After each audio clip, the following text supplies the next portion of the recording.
Shalom saudaraku yang dikasihi oleh Tuhan Yesus Kristus. Kita jumpa lagi di dalam kasih Tuhan Yesus Kristus yang terus dinyatakan atas kehidupan kita sampai detik ini begitu sempurna. Mari kita siapkan hati untuk masuk dalam doa syukur hari ini.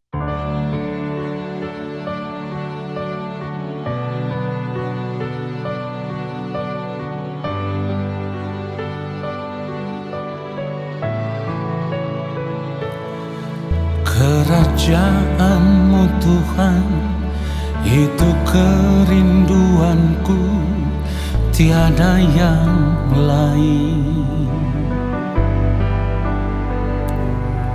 Ku mau mengasihi-Mu sampai tiba waktu-Mu bagiku.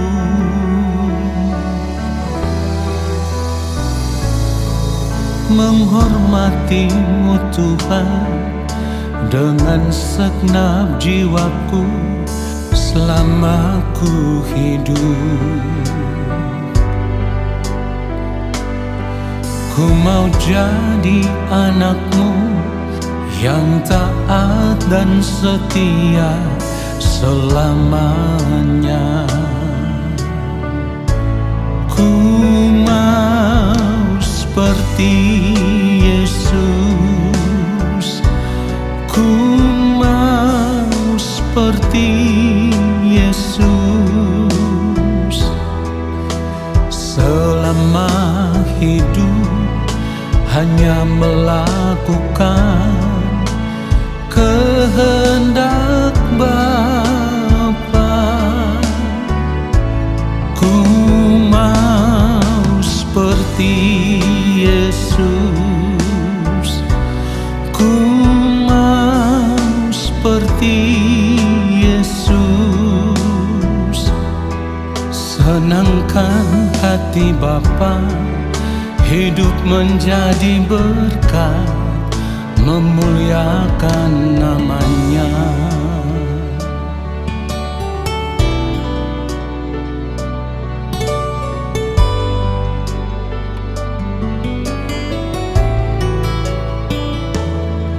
Menghormati-Mu Tuhan dengan segenap jiwaku selama ku hidup.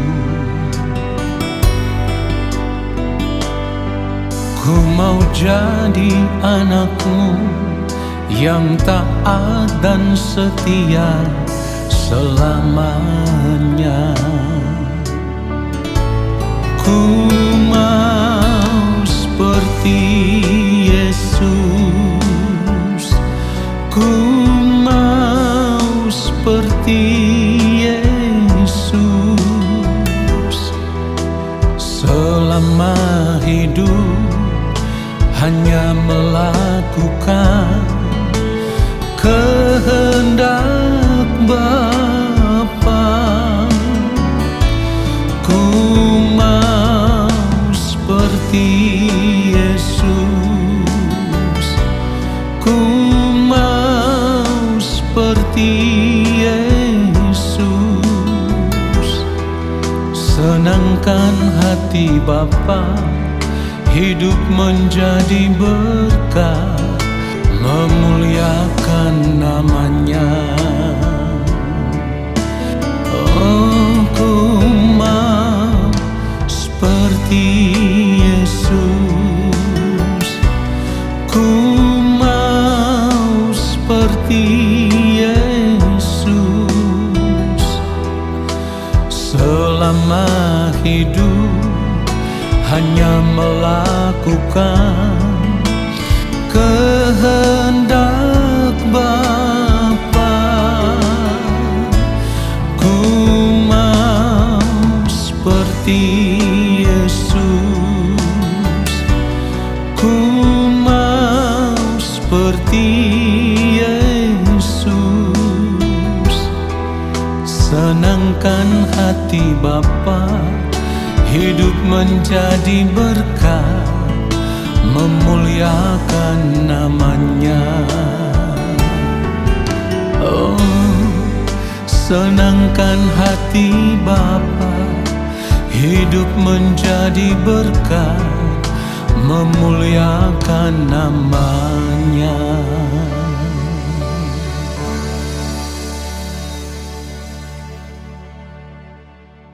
Mari kita berdoa. Yang Maha Kudus, Allah Bapa kami yang ada di dalam kerajaan sorga, saat ini kami mau duduk diam di hadapan Bapa, di dalam hadirat-Mu, dan kami mau menanti-nantikan Engkau berbicara bagi kami, menyampaikan isi hati-Mu kepada kami. Lalu Allah Roh Kudus mengurapi setiap kami, buat kami mengerti akan kebenaran firman yang kami dengar.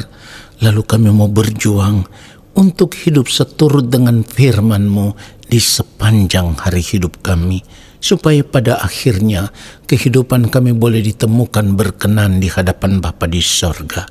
Di dalam nama Tuhan Yesus Kristus kami berdoa, dan kami siapkan hati untuk menerima kebenaran firman Tuhan saat ini. Amin. Saudaraku yang dikasihi oleh Tuhan Yesus Kristus, kita harus jujur bahwa seringkali kita tidak taat di dalam berbagai hal yang kita lakukan dalam hidup ini. Seringkali kita tidak taat. Kebiasaan-kebiasaan hidup seperti inilah yang pada akhirnya akan membuat diri kita juga tidak taat di dalam melakukan apa yang menjadi perintah Allah atau apa yang menjadi kehendak Allah Bapa di sorga. Kenapa saya katakan demikian? Karena kalau untuk hal-hal yang kecil seperti tugas, tanggung jawab pekerjaan, atau janji dengan orang lain, ketidaktepatan waktu di dalam segala hal, sudah sering kita langgar atau kita tidak tepati, dalam hal ini kita tidak taat, bagaimana mungkin untuk perkara-perkara surgawi, dalam hal ini ketaatan untuk melakukan semua kehendak Allah Bapa di sorga, bagaimana mungkin kita bisa taat untuk hal itu kalau di dalam perkara-perkara kecil kita tidak taat? Padahal firman Tuhan mengajarkan kita supaya kita taat dalam hal yang kecil, dalam perkara-perkara yang kecil, baru kita bisa diberikan tanggung jawab yang besar. Saudaraku, kita harus mulai mengerti bahwa ketaatan itu akan membawa keuntungan bagi kehidupan kita. Bukan saja untuk kehidupan kita hari ini, tetapi yang terutama adalah kehidupan kita di dunia yang akan datang, di langit baru dan bumi yang baru. Kita harus akui bahwa selama kita hidup di dunia ini, kehidupan kita sudah terlanjur dicemari oleh cara hidup dunia yang salah. Pada akhirnya, ketidaktaatan di dalam hal kecil kita anggap biasa, bohong-bohong kecil juga kita anggap biasa, ya, nipu-nipu kecil juga kita anggap biasa. Inilah cara hidup yang dunia ajarkan kepada kita. Dan konyolnya saudaraku, kita menganggap bahwa cara hidup seperti ini wajar.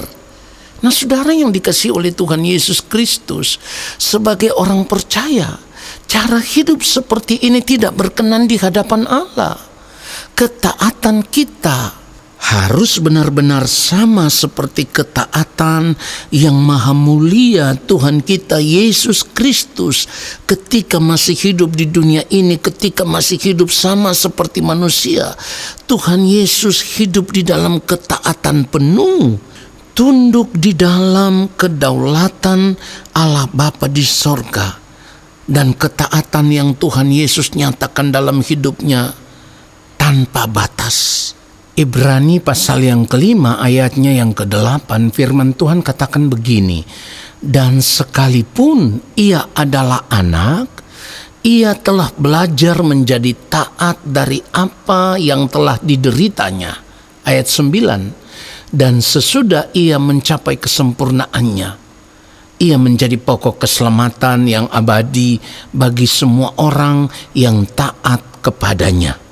Jadi Tuhan Yesus tidak bisa menjadi pokok keselamatan yang abadi kalau Tuhan Yesus tidak taat kepada Allah Bapa di sorga. Saya harus ingatkan sekali lagi untuk kita semua bahwa yang mulia Tuhan Yesus Kristus hidup di dalam ketaatan saat itu. Tuhan Yesus hidup di dalam keadaan sebagai manusia atau sama dengan manusia. Firman Tuhan katakan di dalam Filipi pasal yang kedua, ayatnya yang ke-8, dan dalam keadaan sebagai manusia. Perhatikan itu, dan dalam keadaan sebagai manusia, ia telah merendahkan dirinya dan taat sampai mati, bahkan sampai mati di kayu salib. Saudara yang dikasihi oleh Tuhan Yesus Kristus, ketaatan seperti itulah yang harus dimiliki oleh kita sebagai orang percaya. Kita harus benar-benar mencontoh cara hidup, gaya hidup Tuhan Yesus Kristus. Di dalam ketaatan Tuhan Yesus melakukan semua kehendak Allah Bapa di sorga, sekalipun di dalam ketaatannya itu Tuhan Yesus harus mengalami penderitaan, siksaan yang sangat luar biasa. Tetapi ingat baik saudaraku, dari ketaatan hidup Tuhan Yesus melakukan kehendak Allah Bapa di sorga, di dalam seluruh keberadaan hidupnya ia menjaga hidupnya dalam kesalehan. Itulah yang membuat yang mulia Tuhan Yesus Kristus telah didengarkan. Jadi selama hidupnya ia hidup di dalam pergumulan, di dalam doa dan ratap tangis dan keluhan kepada Allah Bapa di sorga. Sebab firman Tuhan katakan di dalam Ibrani pasal yang ke-5 ayat yang ke-7, dalam hidupnya sebagai manusia ia telah mempersembahkan doa dan permohonan dengan ratap tangis dan keluhan kepada Dia yang sanggup menyelamatkannya dari maut. Dan perhatikan baik, karena kesalehannya ia telah didengarkan. Jadi ketaatan yang sangat luar biasa yang telah ditunjukkan oleh Tuhan Yesus. Ketaatan seperti itulah yang harus kita miliki sebagai orang percaya. Nah saudara, kalau kita mau benar-benar hidup di dalam ketaatan, satu hal yang harus menjadi landasan kehidupan kita adalah kita harus menanggalkan semua kepentingan diri sendiri dan kita hidup melakukan kehendak Bapa. Dengan kata lain, kita harus memiliki prinsip hidup seperti yang firman Tuhan katakan di dalam Filipi 1 ayat 21, karena bagiku hidup adalah Kristus dan mati adalah keuntungan. Yang kita mau cari di sini kan keuntungannya setelah berada di balik kematian. Tetapi sebelum berada di balik kematian, kita harus memiliki prinsip hidup kekristenan yang benar. Kita hidup hanya bagi Kristus dan tidak ada yang lain, termasuk tidak ada lagi kepentingan kesenangan diri sendiri. Prinsip hidup seperti inilah yang dimiliki oleh Rasul Paulus. Itulah kenapa Rasul Paulus bisa mengatakan di dalam Filipi 3 ayat yang ke-7, tetapi apa yang dahulu merupakan keuntungan bagiku, sekarang ku anggap rugi karena Kristus. Jadi kita harus berjuang supaya kita bisa memiliki pengenalan akan Tuhan secara benar. Dengan pengenalan akan Tuhan secara benar, kita bisa menemukan Tuhan. Dalam hal ini kita bisa mengerti apa yang menjadi kehendak Allah Bapa di sorga, apa yang baik, yang berkenan kepada Allah dan yang sempurna. Lalu kita hidup melakukan semuanya itu, saudaraku. Ketika kita menemukan Tuhan, itu artinya kita kembali menemukan kemuliaan Allah yang hilang akibat manusia jatuh di dalam dosa. Lalu kita hidup benar. Kita menjaga hidup supaya ada dalam kesucian, ada dalam kekudusan. Kita menjaga hidup supaya tetap berkenan sampai waktu Tuhan tiba bagi kita. Dengan melakukan semua yang menjadi kehendak Bapa di sorga, kita akan mendapatkan keuntungan di balik kematian. Dan ketika kita berjumpa dengan Allah Bapa di sorga, Bapa akan berkata, inilah anakku yang kukasihi, kepadanya lah aku berkenan. Saudaraku, kiranya kebenaran firman Tuhan ini menyadarkan kita semua, lalu kita berjuang untuk hal yang satu ini. Tuhan Yesus memberkati kita semua. Haleluya. Amin. Mari kita berdoa, saudaraku. Bapa yang Maha Kudus, kami bersyukur untuk kebenaran firman-Mu yang kembali menegur kami, bahkan menyadarkan kami, supaya kami mau memperhatikan cara hidup kami yang salah selama ini. Kami mau berjuang untuk hidup di dalam ketaatan penuh, melakukan apa yang menjadi kehendak-Mu ya Allah di sepanjang hari hidup kami.